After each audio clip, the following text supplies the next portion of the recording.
Hello, is this 911? I'd like to report a crime that's about to be committed here. Crime against the culinary traditions of this country. Well, sir, I got my eyes on him. He got a bunch of small potatoes in front of him. I can tell he's fixing to mash them. Yeah, no, that ain't no crime, sir. But right next to them potatoes, I can see a half a block of chocolate. Yeah, but that ain't the worst thing. Right behind that, I can tell, I can just see there's a half a jar of peanut butter there. I just know he's fixing to mash them potatoes. He gonna fold in the damn chocolate right on top there, and then the peanut butter. He gonna mash that all together. Man, that's some kind. I just know that's some kind of crime here in the state of Florida. Well, yes, sir. I feel the same way you do, sir. I felt sick to the stomach just hearing about it. Yeah. I mean, we can't let this go, man. You let this guy go making this atrocity. Maybe tomorrow he gonna get his hands on a mess of cornmeal, maybe a couple of packets of Mrs. O'Leary's farm-baked donuts. I mean, you throw in there a tub of lard, keg of molasses, you know, a few packs of wieners in there, and a half 100 weight of pork chitlins. Man, this guy, he gonna destroy the entire culinary foundations of this entire nation in one afternoon. No, sir, we cannot let that happen. We cannot let that stand. Okay, yeah, I got my eyes on. Oh, I say, look about 5'11". Yeah, maybe 170 pounds. You know, I don't think he'd been putting enough of that pork lard in his food. I don't think.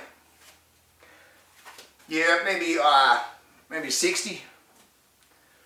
Well, yeah, he's a hirsute man, but not so much on the top, you know. Yeah. I gotcha. I hear you. Yeah. You know, I done seen that report on the news the other night. Yeah. He the man that put peanut butter and honey and jam and Vegemite on the one piece of bread, one in the 7 states. Yeah. I seen that poster. I seen the one that posted. Yeah. Well, damn, that's the same guy. I'll tell you, the same guy. Yeah, we got to put a stop, man. I mean, I heard from the Italians, he done destroy 200 years of culinary tradition in just 2 weeks.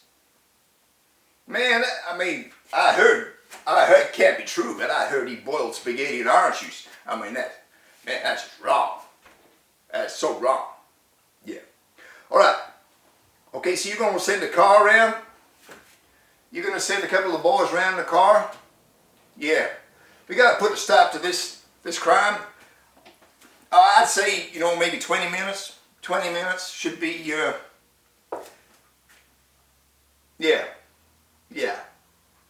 Okay. I'm glad you're on top of the job. Yeah.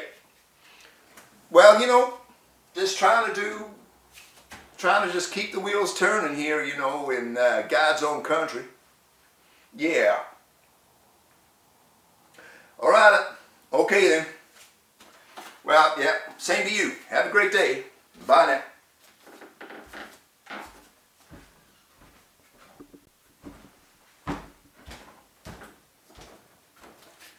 What is going on? A few days ago it was Italian mind control lasers. A week or so before that it was bloody aliens trying to steal my recipes. Where is it going to end? Now we've got Elon Musk's Starlink setting up incorrect IP addresses, linking bloody Florida police calls to Portland Vic. It's madness. Absolute madness. Electromagnetic insanity. Anyway, here's some spuds. What I grew in my garden. What I grew in my garden. Isn't that wonderful? Anyway, some spuds. We're going to just going to boil them up. Boil them up and mash them. Mistress mash them. I'm going to boil them up and mash them. And you know what? I am going to add the chocolate and peanut. I am. And some butter. And some milk. So I had the idea that potatoes are, fairly bland. Like they're a real foundation thing. Like bread, like pasta, they're a foundation. They're quite neutral, bland. You can put anything with them, right? In theory. I haven't seen too many people putting honey on their potatoes, but I'm sure it can be done. I think it'd work. Honey and butter on potatoes would probably be good, especially if they were baked. Baked potatoes with butter and honey. I reckon that'd work. But anyway, I'm not doing that today. Today I'm going to do this chocolate peanut mash, and I tried it already, right? Yeah, so I think you'll like it. If you like Snickers, you'll like this. Believe it or not, if you like Snickers, you'll like it. So I'll just let the potatoes come to a boil. I'll be back.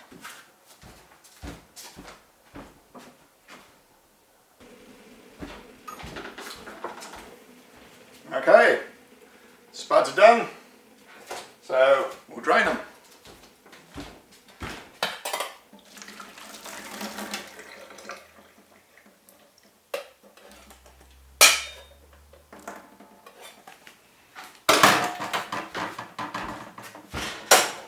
Now, unless you're from Asia,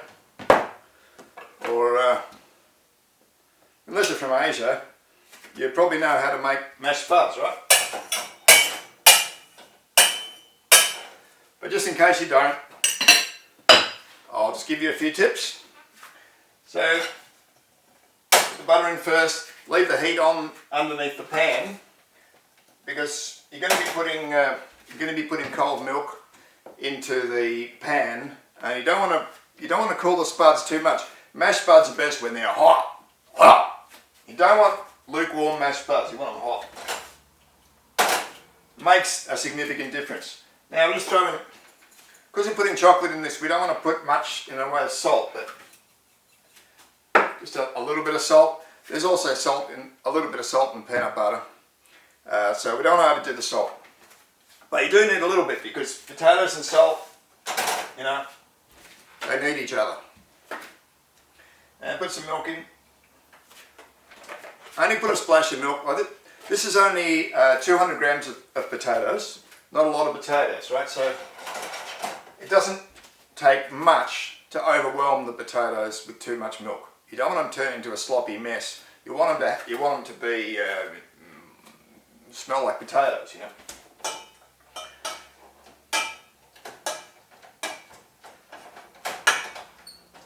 Now you can mash potatoes with a fork, but it's just quicker to use a proper potato masher. It's just quicker.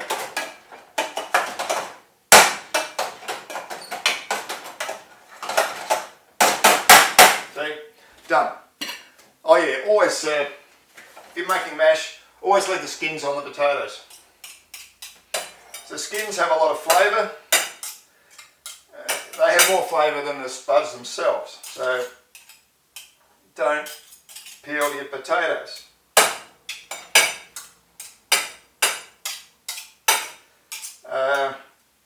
As far as if you're worried about dirt on your potatoes, you can just, and I dug these out of the garden, so they were dirty today. You just wash them, rinse them under a cold tap, and then and sponge them. Get a sponge and sponge them clean. Right, now we want to put in about 5 squares. Again, this is the 70% cocoa solids. Great stuff. If you want to cook with chocolate, use that. It's not the cheapest, but it has a really strong chocolate flavour, really good. And you want some peanut butter. So it seems like a crazy idea, right? But you know, the idea is the potato is a type of it's full of starch, and it's a neutral flavour, so, or relatively neutral flavour. It does have a bit of flavour. Like I can smell potato, and it just soaks up. It'll just soak up fat. It soaks up the fat like a sponge. So normally you put a lot of butter into mashed spud. But in this case, because chocolate is a fat, and this peanut butter is also full of oil, so there's plenty of fat, and the idea is that the potato will just soak up that fat. Soak it up like a sponge, and it provides a nice starchy matrix to support it all.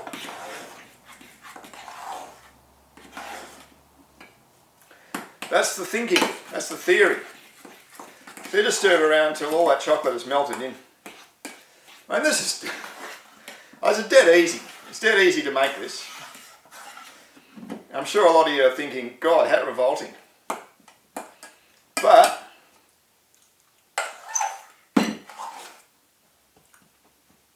alright, we use a little bit more butter. Always a good idea to you know, if you're a cook, taste the stuff. Taste it. Don't assume it's going to be perfect. Taste it. So being a cook is all about taste. Taste things and see if they're right. And if they're not right, make them right. Do what it takes to make them right. You know, I just felt that needed a bit more. Needed a bit more butter, needed a bit more peanut butter, needed a bit more chocolate. It was those flavours weren't as strong as they were supposed to be. So at the moment we've got 200 grams of potatoes, which is a mashed potato. I don't know, maybe a couple of tablespoons of peanut butter, a couple of tablespoons of butter, and 6 squares of this chocolate.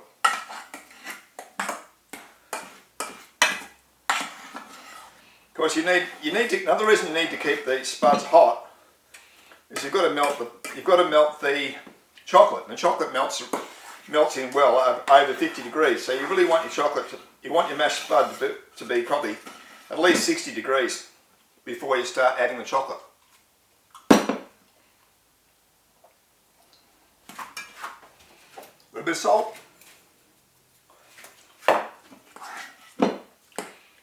A lot of salt with chocolate's bad, but a little bit's fine.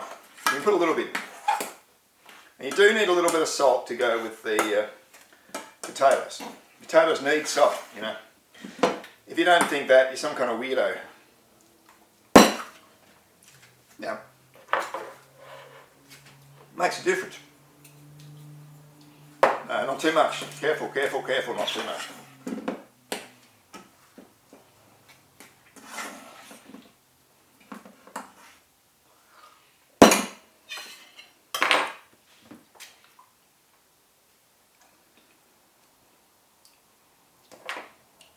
A little bit more peanut butter. I mean, it's pretty right. It's pretty right. I'm just trying to get a bit more intensity of flavour. I'm trying to get a little bit more intensity, but I don't want to go over the top. Because if you go over the top, you end up wrecking it. You end up wrecking something good, and you know, you don't get what you wanted. So you've got to know you've got to know where the limit is, how far you can push it. I want to keep a nice balance of flavours. Right, it's very simple. You've just got the three flavours. The potato, well, I suppose it's more than three. But the main three: potato, the peanuts, and the chocolate. Right.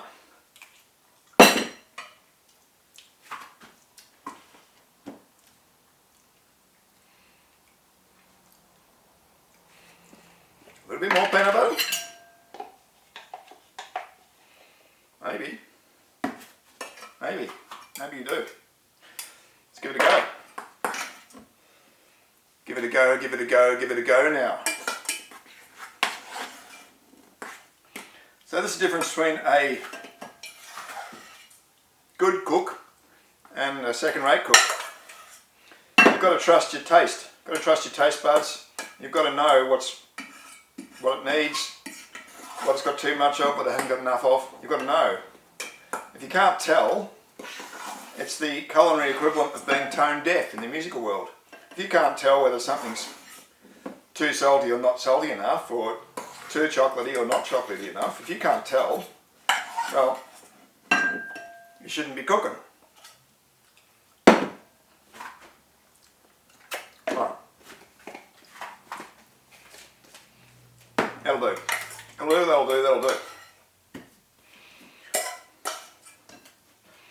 Alright, here we are. Mr. Mars's culinary monstrosity.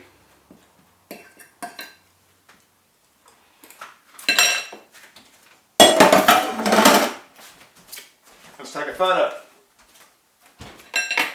Always got to take a photo.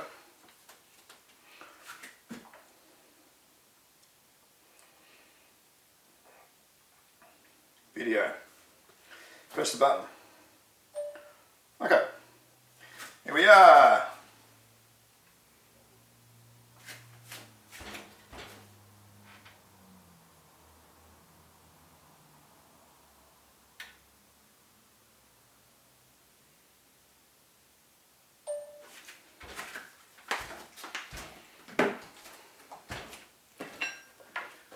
Chocolate peanut mashed potato. Another Martian invention.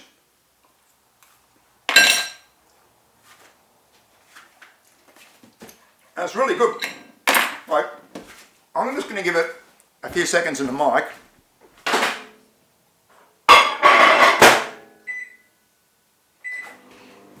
Because, you know, when you put in the milk, put in the chocolate, you know, the chocolate's been in the fridge, milk's been in the fridge. It really does cool it all down a lot. Like I say, this is very, very important with mashed potato. It's got to be hot. It's not hot, nowhere near as good. Not hot enough. I'll give it maybe another 20.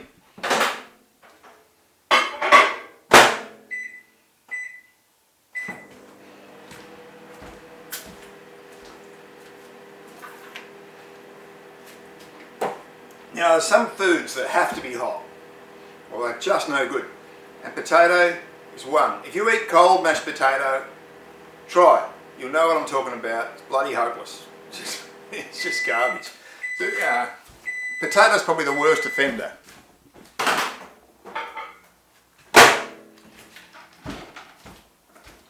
You get a mashed potato, it's got to be hot. Got to be hot. Oh, look at it. You really want to see some steam coming off it. A little bit of steam coming off is what you want to see. Oh yeah. And you can smell it.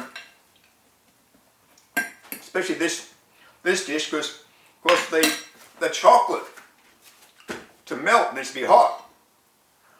Now, the hotter it is, the more the flavour of the chocolate becomes active. And it's a similar story for the peanut butter. Well, peanut butter is not quite so sensitive, but certainly the potato and the chocolate, they need to be hot. Now, I'm sure you find this hard to believe, but this is really good. It's really good. Like, it's not earth-shattering. You can't, like you wouldn't serve it up as a main dish. You wouldn't serve it up as a main dish in a restaurant. It's not like that. It's a snack. It's a snack, it's a comfort food, it's a quick lunch. You want a quick lunch and you haven't got much, you've got too many potatoes, like I've got too many potatoes. It's perfect for that, right? Just around the house. You just want to whip up, you come home from school, or your kids come home from school and they want a quick meal. Feed them this. Peanuts, chocolate, potato. Quite nutritious, and let me tell you, it's really, really filling. Really filling. You want to fill yourself up, eat this. Man, stick to the ribs food, as the Irish say. This would be one of the most filling things I've had in my entire life, this. It's tasty.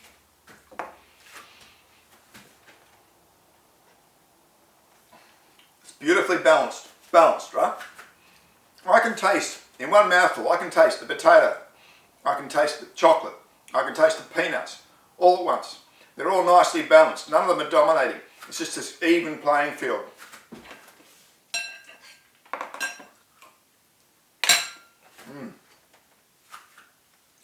Comfort food.